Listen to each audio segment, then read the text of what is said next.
धनगर जमातीची आरक्षण अंमलबजावणीची मागणी आहे आणि गेल्या काही वर्षांपासून हा संघर्ष सुरू आहे।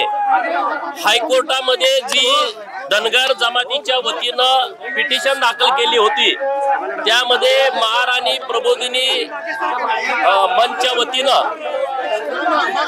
राज्य सरकारकडे मागणी केली होती की धनगर राज्यामध्ये अस्तित्वात नाही, त्याची सगळी कागदपत्र तिथं दाखल केली होती आणि त्याच्यावरती राज्य सरकारनं 2019 ला एक ॲफिडेव्हिट दिलं की धनगर जमात राज्यामध्ये अस्तित्वात नाही। आमचं हेच म्हणणं होतं।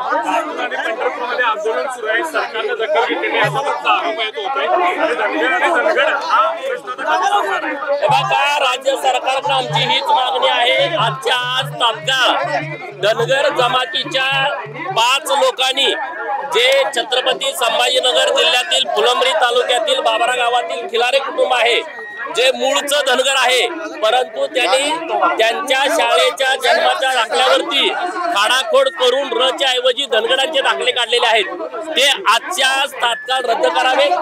पंढरपूर आणि लातूर मधलं उपोषण तुम्ही जर ते तात्काळ आज रद्द केले तर आम्ही त्यांना विनंती करू, ते मागे घेतील आणि तुम्हाला आज 15 दिवसाचा आम्ही वेळ देऊ। त्यामध्ये तुम्ही GR काढावा की 36 नंबरला धनगर ऐवजी धनगर संबोधित यावं आणि राज्यातल्या सगळ्या कलेक्टरांना तुम्ही निर्देशित करावं आणि धनगरांना एसटीचे दाखले देण्यास चालू करावं।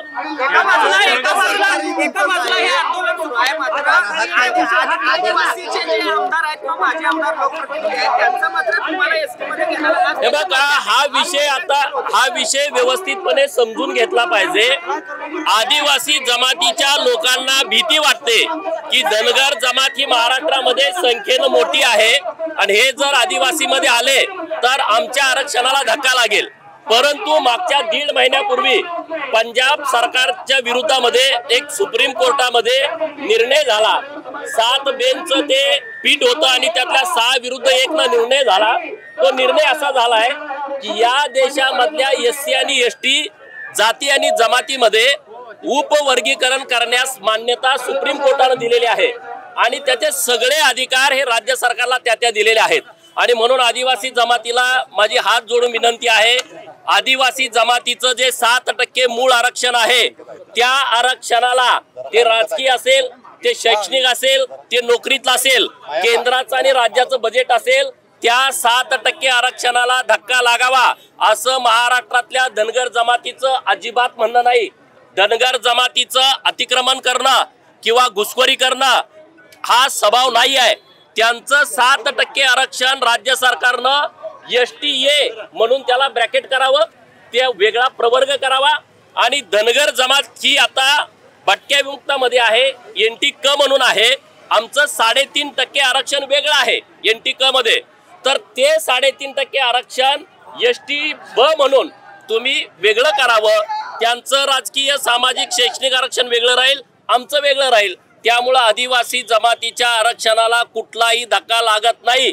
तरी सुद्धा आदिवासी जमातीचे आमदार वारंवार सरकारला धमकी देत आहेत की आम्ही मुंबईला जाणारं पाणी बंद करू, आम्ही रेल्वेचे रूळ उकडून टाकू, आम्ही रस्ता रोको करू। आणि म्हणून आज महाराष्ट्रातल्या सगळ्या धनगर जमातीनं रस्त्यावर येण्याचं ठरवलं की आदिवासी जमातीच्या आरक्षणाला धक्का लागत नसताना सुद्धा हे धनगर जमातीच्या आरक्षणाला विरोध करतायत। त्याच्या विरोधामध्ये आज आम्ही सगळे रस्त्यावरती उतरलोय।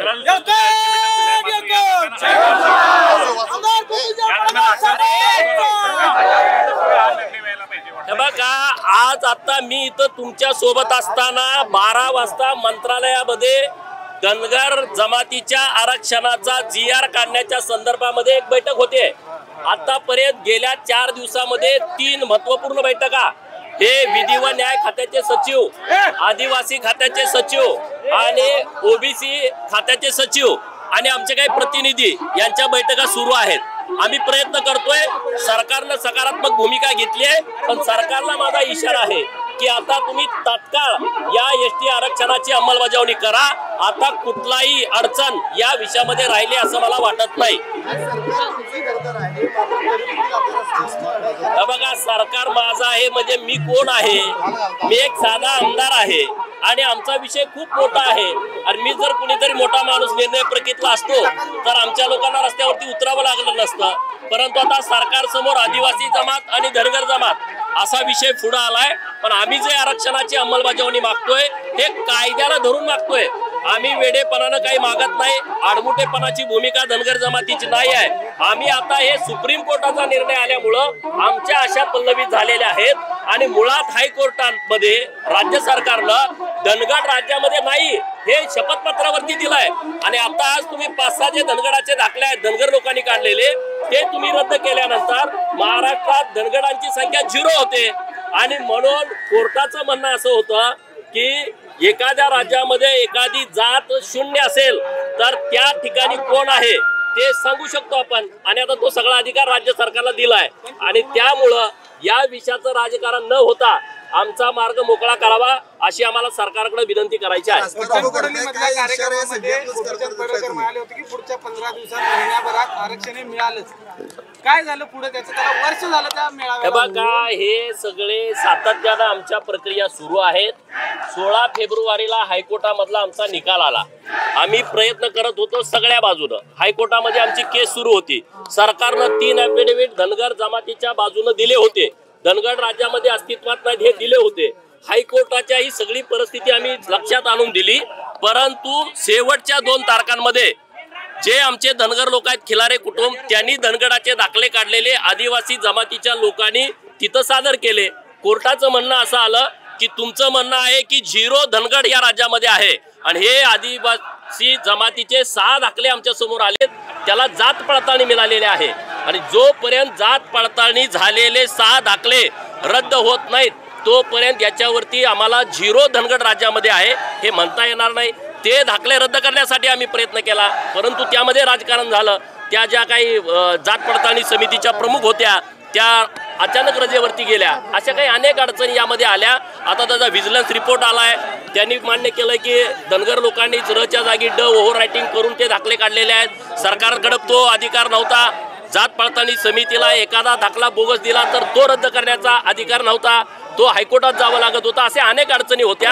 आज काल रात्री माननीय देवेंद्र फडणवीस यांच्याकडे ती फाईल होती दाखले रद्द करण्याच्या बाबतीमध्ये, त्यांची सही झालेली आहे।